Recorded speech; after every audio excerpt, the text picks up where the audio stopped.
Muito bom dia, meu povinho e minha povinha. Se você já tomou o seu café hoje e esse vídeo saiu tarde demais, toma mais um café, porque eu sei que é segunda-feira e que a gente precisa de mais de um hoje. Eu tô aqui com o meu, com a xicrinha com a cruz, a flor, na verdade, de Barcelona, e tem café dentro. Tenho que provar pra vocês que eu tomo café nesse programa. Normalmente, quando eu não tomo café, eu coloco a xícara de cabeça pra baixo. Dessa vez eu tô tomando cafezinho da tarde para falar para vocês dos jogos que eu assisti esse final de semana. Celta 0, Real Madrid 1, Leipzig 5-1 no Stuttgart, Sheffield United 1, Manchester City 2, Atlético 2-0 no Santos, Grêmio 3-0 no Cruzeiro. Vocês podem reparar aqui que tem jogo sexta e tem jogo domingo. Sábado eu pulei. Sábado eu fiz tudo que eu falo com vocês. Na verdade, eu fui na praia, tava meio chovendo, depois eu voltei para casa e fiquei completamente louco nos meus pensamentos. Então vamos lá. E outra coisa, um recado só para vocês. O Cancelo está em vias de fechar com o Barcelona enquanto eu estou gravando esse vídeo. Então, para quem tiver chegado aqui procurando por João Cancelo, tem um vídeo na quinta-feira passada, porque a qualquer momento desde semana passada ele podia fechar, e depois tinha o vídeo que respondia as perguntas. Ia ter vídeo no final de semana sobre o jogo do Barcelona, ia ter café com Beckler. Então, para não encavalar vídeos, eu já me antecipei na semana passada e eu fiz um vídeo mostrando taticamente como que eu acho que o Cancelo se encaixa no Barcelona e qual problema o Barça pode continuar tendo apesar da chegada dele. O Barcelona ainda quer contratar um atacante, ao que tudo indica é o João Félix, e eu acho que não resolveria o problema, que é um ponta direito destro, que é o que eu acho que falta ao Barcelona. Mas enfim, durante a temporada a gente vai vendo, o Ferran Torres começou a jogar por ali, Lamine Yamal, apesar de canhoto, pode gerar outro tipo de coisa, além do Rafinha que já está por ali também. Não é papo para hoje, hoje são esses jogos. Celta 0, Real Madrid 1.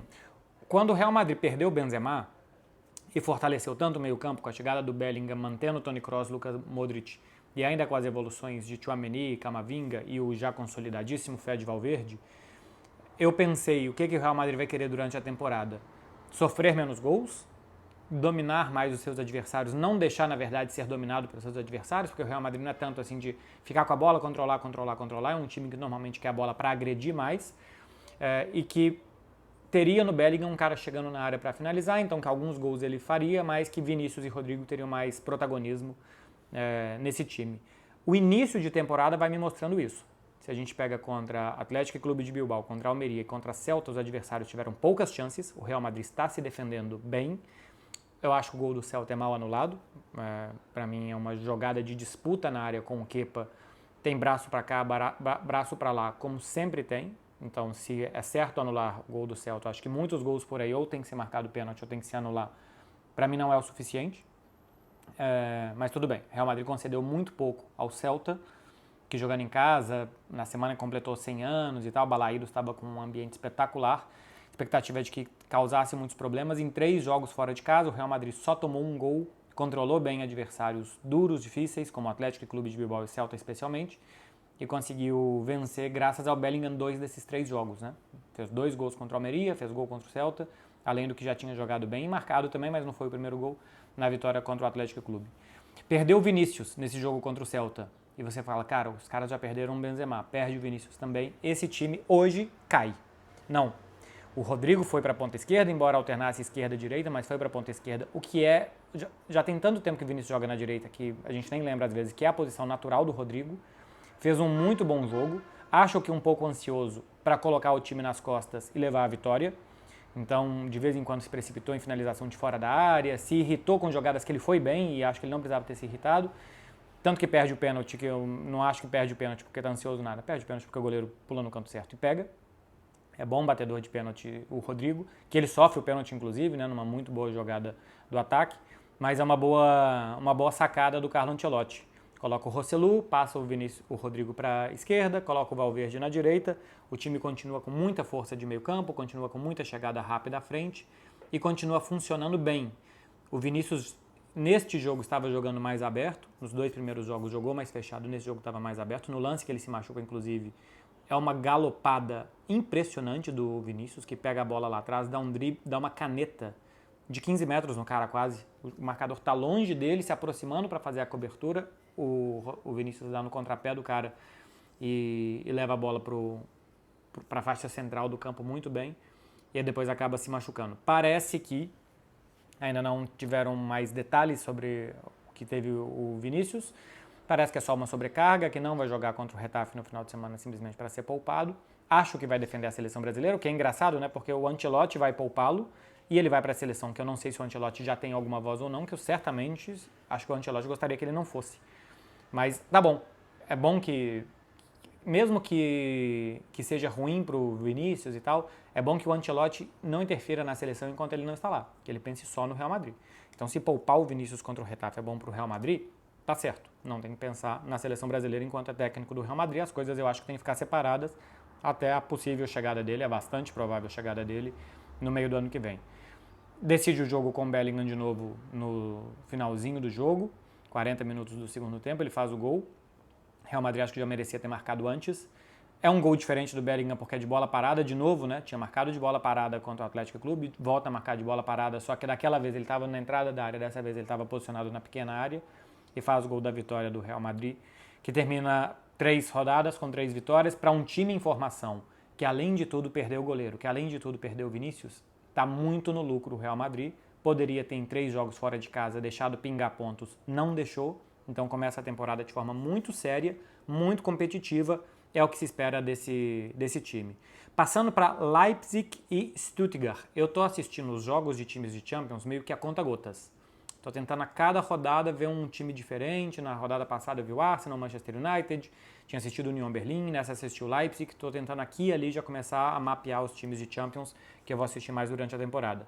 E o Leipzig que perdeu Gvardiol, que perdeu um Cucu, que perdeu o Szoboszlai, está conseguindo se montar bem de novo. Um jogo bastante parecido com o da temporada passada, idas e voltas. Se for preciso correr 1000 vezes para o ataque, 1000 vezes para a defesa, conseguem fazer isso. É um time muito físico, muito rápido, que consegue fazer as coisas em velocidade no ataque muito bem, porque correr e passar e chutar e driblar em velocidade normalmente é muito mais difícil do que quando você está fazendo isso mais lento. Simplesmente porque correndo você tende a perder mais o controle do seu corpo. E faz isso muito bem o Leipzig. Saiu perdendo no primeiro tempo, no segundo, quando virou um jogo mais direto, de idas e voltas, pega muito bem os rebotes, os jogadores que chegam de segunda linha, como o Dani Olmo, como o Xavi Simons, chegam muito bem. Dani Olmo está jogando muito bem, voltou de uma lesão melhor do que ele tinha ido para a lesão, passou boa parte da temporada passada machucado, né? Nunca foi esse cara de fazer tantos gols como ele fez no Bayern, como ele vem fazendo nesse início de Bundesliga. E olho para a contratação do Openda, jogador que veio do futebol francês, belga, bom atacante, é um centroavante mais móvel, não é um cara fixo ali na área. Além do gol que marcou 1 ou 2, hein? Fez um gol. Além do gol que marcou, teve gol anulado dele também.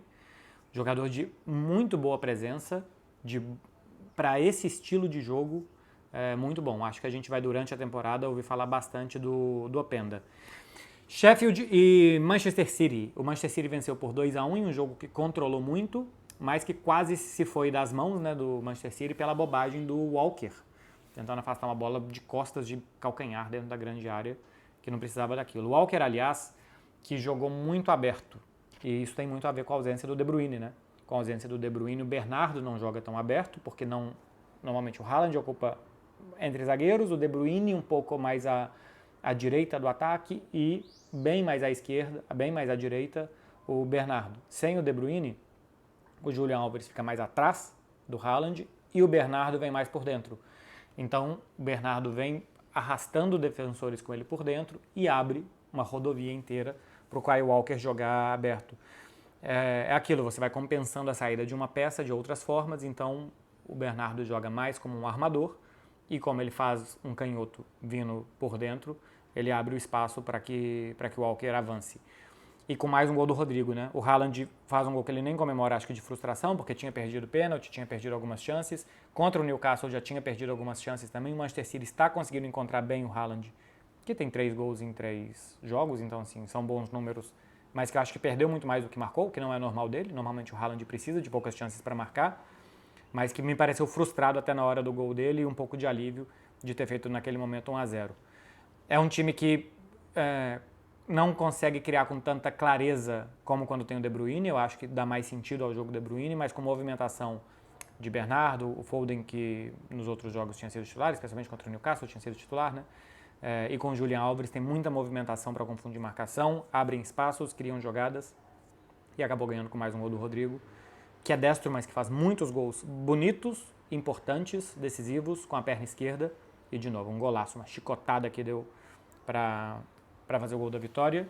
A gente vê que o Arsenal já tropeçou nessa rodada, que o Liverpool não tem 9 pontos, que o Manchester United também já tropeçou e o Manchester City continua somando pontos, colocando pressão nos seus adversários, porque não falha e não falhou nessas 3 primeiras rodadas.